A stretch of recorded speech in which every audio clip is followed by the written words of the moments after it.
In this video, I'd like to continue the review on our final exam review packet for Algebra 2. This time we're looking at simplifying expression using the law of exponents. And we'll see those questions from 13 through 20. Again, I'll be working through the even-numbered problems. I would like for you to complete the odd-numbered problems on your own and check your work with the solutions that I've provided in the packet. So with number 14, we're given 2x cubed, and there's an implied multiplication in between each of these elements. And what we need to be reminded of is that when like bases multiply together, we can combine them to make a single base as long as we address the values of their exponents and combine them appropriately. Now the number 2 is a numerical value. It has there are no other numerical bases in this expression, so I know that 2 is going to be part of my final answer. But as I look at this expression, or this component I should say, and this component, both of those are x's that are acting as a base, and they are the same as one another, so we're going to combine their exponents. I've already marked that this exponent is the number 1. It's not written originally, so we assume that it's equal to the number 1. And since we have identified these two exponents and recognize that the bases are multiplying, hopefully you recognize that the exponents themselves should be added together. And we're going to report our final answer as 2 times x to the 4th power. Had this problem been a little bit different, let's say 2 times x to the 6th power times x to the 3rd power. Same sort of thing would have happened here. The 2 acting as a base has no other like terms, so we're not going to combine it with anything else. X to the 6th power and x to the 3rd power, those two have the same base, x, so that tells me again that we should be able to add their exponents together, and we would have reported the final answer as 2x to the 9th power. Now moving on to problem number 16, we're provided with v times 3v cubed. Here again we're looking for common bases or alike bases. This 3 is acting as a base here, but no other bases exist that are numerical in nature. So I know that 3 is going to be part of our final answer. We have a base of v here and here. And again, since all of these elements are being multiplied together, there's an implied multiplication sign here. Since all of these are being multiplied together, then we can use our rule from before. But in case you're not familiar with that or comfortable with it, you can use the commutative property of multiplication and rewrite this multiplication. We're essentially moving the 3 to the front and allowing v to be next to the v cubed in order to multiply them together. But again, with common bases and known exponents, the bases that multiply together create exponents that must be added together. And I think 3v to the 4th power would be an appropriate answer for number 16. Now if this problem had been written a little bit differently, let's say it was 2v times 3v cubed. Here's an example where two bases are alike one another that can actually be combined. And at first you might not say that they are alike one another, and in a sense I agree, because 2 is not the same as 3. Those two values are not the same, therefore they're not technically the same base. But let's keep in mind that the bases are multiplying together, multiplying with one another, and technically we can multiply the number 2 times 3. Additionally, this v is multiplying by this v. We happen to have one copy of it here and 3 copies of that v over here for a total of 4 copies, if you will. And so again, that's another way for us to recognize v to the 4th power is appropriate as part of our final answer. And in this particular case, with the number 2 that multiplies by 3, we end up with a coefficient of 6. So I just thought I'd throw those in there just for extra practice. Let's try number 18 now. Now, this group of questions becomes a fair bit more complicated because there are several steps within each component. But as long as you're following the order of operations, PEMDAS, then you should be able to simplify this expression without too much trouble. Of course, the p-value in PEMDAS stands for parentheses, and there's only one set of parentheses visible here, and that's this group down below.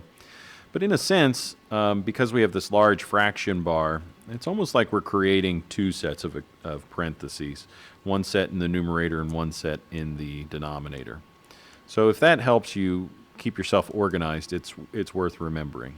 But if that's a bit of a distraction, then that's okay too. Let's focus on these parentheses. Is there anything inside of the parentheses that can be simplified? Well, as I see it, no, because 2a squared, there are no like terms that are multiplying or adding with one another. That's just an expression that is as it is. So there's nothing we can do with the parentheses. What about the exponents? Well, as we move out from these parentheses, we have an exponent of 0 that must be applied. So what I would show is an understanding of the distribution property of exponents, which is entirely possible as long as elements inside that grouping symbol are multiplied. We can show, and again, I'm not messing with the numerator yet, but in this group I have 2 to the power of 0 times a to the power of 0, because I recall that power to a power rule requires multiplication. 2 times 0 is still 0. And then we multiply by a, and our parentheses are now gone because we've distributed our exponent.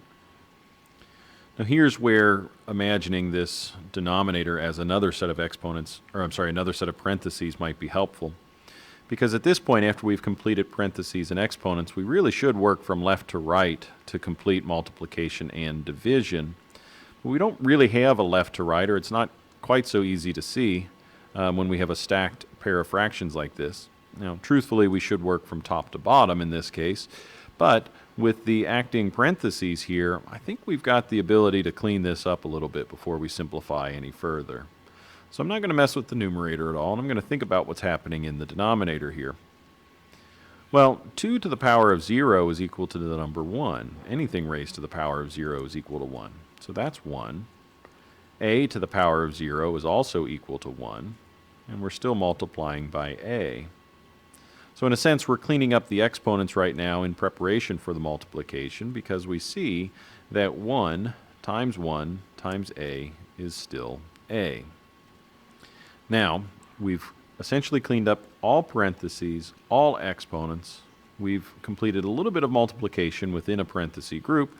Now we can finish out with division. I have the letter A being divided by another letter A. And as you recall, or should recall, any value divided by itself will equal the number 1. So as it turns out, this pretty wild-looking fraction to begin with is really equal to the number 1. Let's try number 20.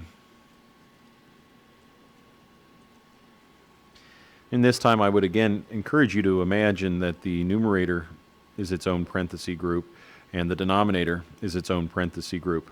This gives us a little bit more to focus on while completing the order of operation, PEMDAS. So inside the upper parentheses, let's clean that up. Within the parentheses, we still follow the order of operation, so we should complete any exponents before multiplication. And I do have an exponent of 0 next to the letter x. Let's keep in mind that without a set of blue parentheses here, this exponent 0 only is attached to this letter x. It does not apply to any other component inside those parentheses. So we're going to leave x and 3 alone, but x to the power of 0 is just the number 1. So we're going to show that as the number 1. In the lower parentheses, we can clean those up at the same time. We have x squared that's being squared, and that's a power to a power rule, but we can remind ourselves too that x squared squared means x squared times itself. And if I had x squared times itself written this way, we would see x to the 4th power. So there's a little bit of mental math that you can complete. Or if you wanted to show that step off to the side, that would be fine too. Now again, we still have this set of imaginary parentheses in the numerator, and we're still trying to clean up those parentheses before we move on through the order of operations. And it appears to me that x times 3 times 1 can be simplified, and I'm going to call that 3x. The denominator group, which again has its own set of imaginary parentheses, can't be simplified any further. So I'm just going to report that one as x to the fourth power. Now the last thing that we can do here is simplify with division. Because there's no more parenthesis work, the exponents can't be simplified any further. There is no multiplication that can be simplified as we work from left to right, so now I'm going to consider any division. So we have 3x divided by x to the fourth power. And as a reminder, this 3x is written as it is, but x to the fourth power would be the same as 4x's multiplied in a row. Perhaps you can see it now if you didn't already see it before. One of these x's in the numerator, or the x in the numerator, can factor or cancel with one of the x's in the denominator. And so with that gone, we're left with 3 over x times x times x, or better still, 3 divided by x cubed. And that finishes our order of operations. There are no addition or subtraction steps to be completed, and we have finished all multiplication and division following exponents and parentheses. I think that's a good stopping point for this video. If you've got questions on that group of problems from 13 through 20, please let me know. Thanks for watching.